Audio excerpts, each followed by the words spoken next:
Hey everyone, SlyJCool here, and today I am back with the 6th episode of my new 1.18, or not too new at this point, my 1.18 Let's Play series, Building with SlyJCool.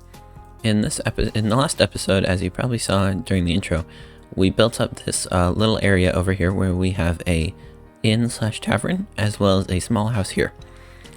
Also, between episodes, I decided I'd update you guys on a few things that I did. I went in and did a little bit more stuff with connected textures. So now deep slate bricks, when they're next to another block, certain other blocks, you see it doesn't happen down with the polished stone down here. It does do it with the smooth basalt though. It will actually overlap the brick, so it looks like the brick continues onto that block, and I think it's a very cool effect. I also did it with stone bricks in case we use them in the future. However, we don't have any of them in this build, so at this time I can't really show it to you. However, the plans for this episode. So in the last episode, I mentioned we were going to start continuing this village outward, starting with the inn. So now I would like to start on adding some buildings along here. And in this general commons area, I think we might do sort of a patio area, or like a village common right here. Or I was thinking it could be better to do it right here. I think I'm leaning towards doing it over here because I'd like to put buildings in this area. And the buildings that we're actually going to do today are a few more of design similar to this one, with the sort of smaller thing, smaller design without a second floor, because in a real medieval village there would actually be like a lot of houses made by peasants or owned by peasants, and they would not be big two-story ones like the ones for the mercantiles. So I thought I'd walk you through my step-by-step sort of process for making the smaller houses like this one. And then I would also like to probably right over in this general area, we're going to build up a cartographer's shop. It's going to have a first floor probably for storage or for living in, and then the second, or actually the bottom floor, would probably be best for a cartography shop where they could sell the maps they've made. And then the top floor, that's where they can live. And then we might add like another smaller storage building, like where they could store their maps and whatnot and other items of theirs, because a cartographer probably would have a substantial amount of money, because everyone, especially once we expand this world, it'll make sense if for basically anyone who's traveling to have a map. So to start out, I thought I'd go over my sort of design process for these smaller houses. So a thing to note from just generally building this house is what I try to do, where you always try to build with odd numbers. So you can see here we start with a deep slate brick here, and then I'm going to count out 1, 2, 3 with polished deep slate bricks, which is also what we used over there. Then 1, 2, 3 out here. This is going to be like the middle block. Oh, this, by the way, is that down there is like where I've been farming vines for mossy cobblestone over in the field area. And then 1, 2, 3 on this side, and then we bring it back around with 1, 2, 3 here, and then 1, 2, 3 here, and here. And now we've got pretty much the entire footprint of the house, the area that we're going to build it in, laid out. So I'm going to mark out a spot where I want to put the door. Then I'm going to go in and build up 2, so that this entire pillar will be 3 deep slate bricks high on each one of these corners. And then I'm going to go in with the smooth basalt and fill in the rest of the area like we did over there, just to fill in the rest of the walls and to add a third sort of variant of a similar texture, because they are very similar textures, or they're not similar textures, but they're similar colors, which is very good when you want to have a area that doesn't look bland, like it's not all made of one thing, but you don't want it to look incredibly I'm not sure what the word for this is, maybe noisy. Yeah, you wouldn't want it to be too noisy either. And then we're going to go in with a polished deep slate stair right here, and then a polished deep slate under there where we're going to put the door, which I don't have on me right now. But this is really nice because it helps add sort of, you can see over here, I do it on most buildings that I build, because it helps make the door feel like a little bit taller and makes it look like it would have been more reinforced above the door, because there's no stone underneath it to hold it up. So once you've got this area done, this is pretty much the entire bottom floor. What I'll do is probably go in and mark out areas where I want to put windows. So I'll do one, say right there, right here, and right here. notice there's one corner right here where I don't mark out windows, and that's because I think I'm going to put a chimney here, and putting the chimney there means we wouldn't want the windows there, because that would, the chimney would obscure the windows and make it so you couldn't see out or in of them, and there would basically be no point of them being there. So what I'm going to do next is go in with spruce slabs and mark up a general outline of where I would like the roof to go. Now I'm going to go with a similar design to what I did on the blacksmith house, and the in roof and the roof over there, which I've really been liking for this village. We didn't do it with the original, with the starter house, but I think it looks really nice, so I'm going to do it with most of the other houses in this village. I might not do it with some, just to add variation. But what we do, instead of filling the whole roof in with spruce, is go in with the spruce outline and then fill in the rest of the area with dark oak, which makes it look like they've sort of used the more strong, maybe drier, because dark oak plank sort of looks like spruce planks, but like more wet. And what we did is it sort of makes it look like they've gone in with the stronger spruce wood, and then they filled in the area, and they use like the stronger wood to support the main part of the roof, and that's what's like holding up most of the weight. But then they go in with the less strong wood, which would probably be cheaper, and use that to fill in the area that doesn't need to be quite as strongly supported. Now, what you've probably noticed I've been doing with a lot of these areas is having that little peak right there, and like we do it over here as well, just with slabs. What I'm not doing that on the peasant houses, because it makes it sort of look a bit more defined, and it sort of makes the house look a bit more regal almost. And we really don't want peasant houses to look like that, because these would be people with not very high-paying jobs. Basically, they just work the fields, and then probably sell the grain, or if it's a feudal system, then they wouldn't even get to sell the grain. It would go to the king, and the king would own it. And basically, and so they wouldn't really make much money either way. That's why, number one, this house is smaller, and number one, we don't add like really fancy details like the little jut out there. And we're probably going to put minimalistic furniture in here as well. Granted, I haven't been doing the interior on most of these. I'd like to get around to doing that. We'll see. But either way, it just adds a nice bit of detail and helps sort of separate it from the other houses. Next, what I'm doing is going in and adding these sort of support areas with cobbled deep slate and spruce right here on the edges, which helps it make look a little bit more firm. I also did it over here, and I think it's good because you can add these sort of support things to some of the houses, but not add them to some of the others, and it helps provide a nice bit of variation as well as just serving serving to just look nice. So with that, we've pretty much got the house complete. Now what I do next is, which I did do in here, is go in with, for the floor area, probably, okay, never mind, I didn't do it in here. But what we would do is take the chimney area. This is a nice little chimney design. I really like it, and I use it in a lot of houses. I think I saw it somewhere, but I can't quite remember where. I've been using this design, though, for like years, so apologies if this is someone else's. But we have two stairs facing the walls, and then two stairs facing inwards, and then brick going up. And then it comes out the top right there. Usually what I'll also do is add a little bit of stair to add brick stairs up there to add a little bit of a wonk element. I know that's not quite a word, but like an element to make it seem a little bit more natural, and like gravity has been affecting it over time.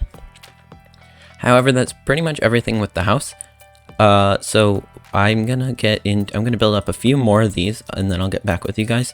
And then I'll talk about the Cartographers building a little. Alright everyone, so I'm back. I went in and finished up a lot of this area. Actually, we have quite a few more houses now. So the first one that I sort of walked through building with you guys, we have right here.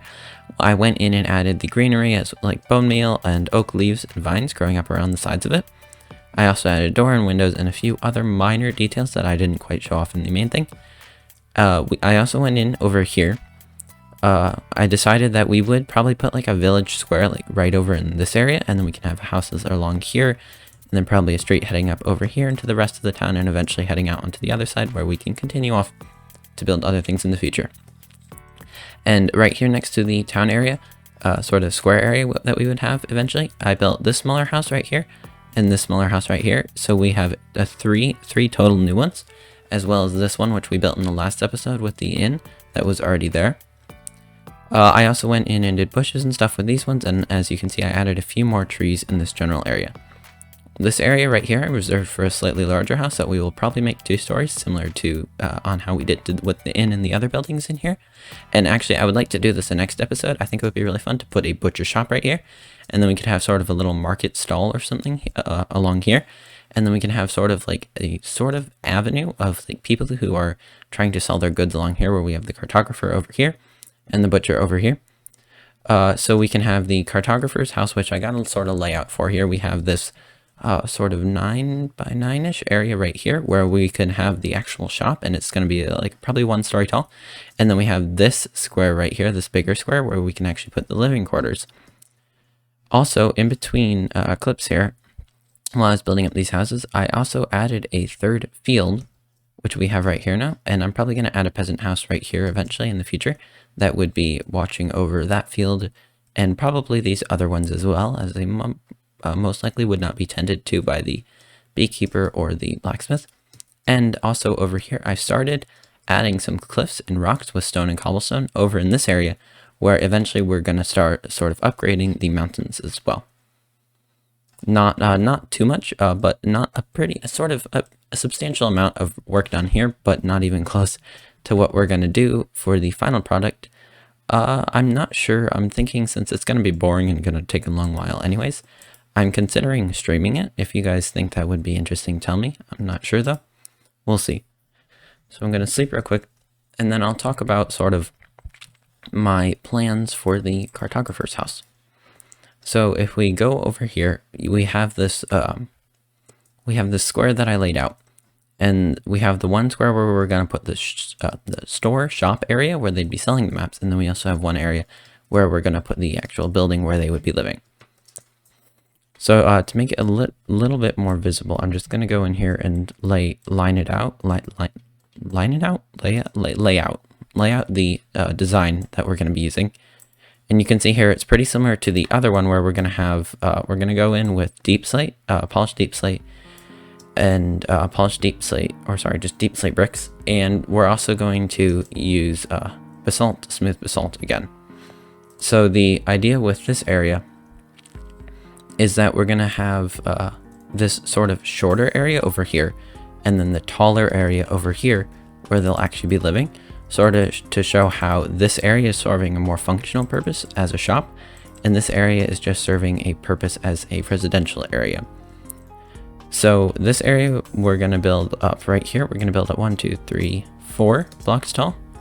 1, 2, 3. And the other area where we're actually going to do the store is going to only be 3 blocks tall, and then just going to have the roof on top of that. Another thing which I'm going to do that you'll probably see in the final design, because I'm not going to go through the whole building process here, but an interesting thing that you'll probably see in the final design is that I actually decided, instead of doing calcite and diorite on the top floors for this one, like we've been doing for the other ones, I decided on this one it would actually probably be a good idea to try and vary it a bit, so not all the houses look the same, since we already have a lot of very similar peasant houses, and these houses are pretty similar as well. What I decided to do instead was to use spruce on the top floor and use dark oak as the roof, just as the sole building material for the roof instead. So you can see here we got the basic layout. I'm going to put a door here, which is where, or actually, yeah, I'm going to put a door here, which is the door that they would use to get in and out, and then I'm going to put a door over here, which is what they would use, well, customers would use to get in and out of the shop where they can be selling maps and whatnot. So I'm going to go in, build up the house, and finish up this area in general, nature-ifying it, adding trees and bushes and whatnot, and then I will get back with you guys to show you what is done and to show you a few more things before we end the episode.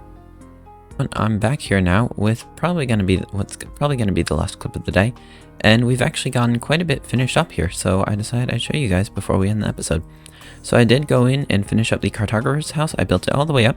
I actually decided to use on the top a layer of spruce rather than a layer of calcite and diorite, which we've been using in a lot of the other ones, sort of to add variation and just make it not so plain, and so that we could have a little bit of variation between the buildings in the town. Because of that, I also decided, instead of doing spruce as the roof material as well, we could just do dark oak, and I think it just generally turned out pretty well. I have not done too much of the interior yet, so we just have this area here, some stairs going up, sort of where the chimney heads on up from right here. And then this is the area that can eventually be the shop, and I connected to the house part, so just the cartographer or whoever's living there, probably the cartographer, maybe his family as well, so he could just more easily access the shop. But otherwise, actual like customers would be accessing it from like right here. I also went in and we have this house right here. This taller house now has a chimney right here, which I think is pretty cool, like a chimney sort of back area. I'm thinking about doing it on some of the other ones. I'm not sure about that one though. It takes quite a lot of bricks, though I think it turns out pretty well. Depends on the building though. Like I think I originally was going to try and do a chimney area on the back here, and I actually ended up doing it. But like I tried it on some of the other buildings and it didn't look as good just because I didn't think about building it at a good angle to add a chimney back part earlier when I was actually building up like the original chimney. Also, if you look back here, I did go in and add another building back here, which could be the spot where we could have even more horses stabled back here. Probably the people staying in the inn could pay or something to have their horses sort of just stored in here or living in here temporarily while they're in town. So we have 5 slots now, and I also added this larger cart here where they might be transporting in goods, and they got like permission to store their horse-drawn cart in back here with the horses. And then we have a smaller cart right here. It's more hand-drawn, so I don't think it would be pulled by the horse, or maybe it would be pulled by a donkey, some less strong horse maybe. And it could just store materials for the horses maybe, or just other goods that some merchant is traveling with. I also went in over here and we have this small little well sort of area, and more like a water trough where the horses could come and drink. And I'm not sure about a food source. I was thinking the owners, if they own horses, they would probably have food that they could feed the horses, and if not, maybe the tavern keeper or whoever's working in there could probably sell like apples or something for the horses to munch on. Also, what I did back here was I actually I can't quite get through there. I actually experimented with something slightly new, at least for this area. I've done trees similar to this before, but we actually have a custom oak tree in here. I think it turned out pretty good. I think I need to work on refining this style a little bit more because I haven't built too much in this sort of way in the past, but I think it did turn out okay. I'd like to know your guys' feedback on that. Mostly I'm going to stick to this tree though, because I think since we've already established it as a pretty general theme in this area, that would be a good one to stick with. However, that's pretty much all we were going to do in this episode, guys. If you do remember, this layout was planned for the next episode. I was thinking we could do this part in the next episode, and we could turn it into sort of a butcher shop, and we could add like a little vendor stall right here, where the butcher could be selling their meat, and then maybe an area back here, maybe like a smaller little park area or something they can go to relax in. Maybe a smaller farming patch would be a good idea, not like the larger farms over there, but maybe something with carrots or potatoes or beetroots or one of those smaller crops that they could just be growing in for fun, something like that. But that's a project for the next episode. So I hope you guys enjoyed this one. If you did, I would appreciate if you gave the video a like, and if you really enjoyed it or you enjoy my content in general, I would deeply appreciate it if you would subscribe. Either way, I hope you guys have a nice day, and I will see you in the next one. See you later.